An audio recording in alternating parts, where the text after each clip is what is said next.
Hello viewers, we'll be going over natural gas. In this video we'll be going over my trade idea of the week and the day-by-day probability model. So let's start off with the technical analysis on the 1 hour chart. We remain in negative MACD, but we did see a converge and we're still in near oversold levels with the RSI. As we extend out to the 4 hour chart, we see the same action remaining in negative MACD and that oversold condition.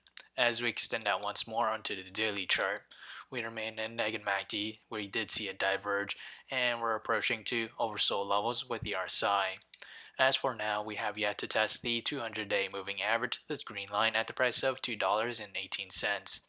If we do manage to head down lower, that will be our next support level. And as for resistance, that will be where we encountered support in the past, and since we're below support, that now act as our resistance, and that dates back to December 8th at around a price of $2.42.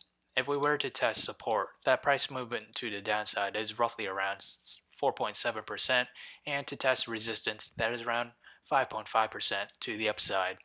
As for the trade idea of the week, I'll be trading UNG, and my position size is less than 1% in my portfolio, and my long entry is at $8.56, and that is this range here.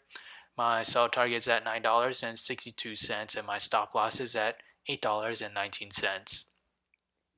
However, if I were to open a short position, my entry is at $9.88, and that is this range here, and my sell target is at $8.96, and my stop loss is at $10.16.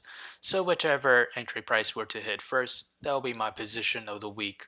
So how did I develop these trade ideas? It all comes from the day-by-day probability model, which is available in the link below, so do check it out.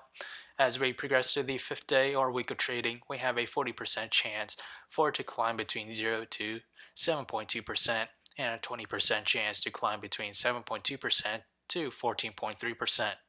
As for our downside, we have a 40% chance to fall between 0 to negative 7.2%. So if you enjoyed this content, feel free to like, comment, subscribe, and thank you for watching.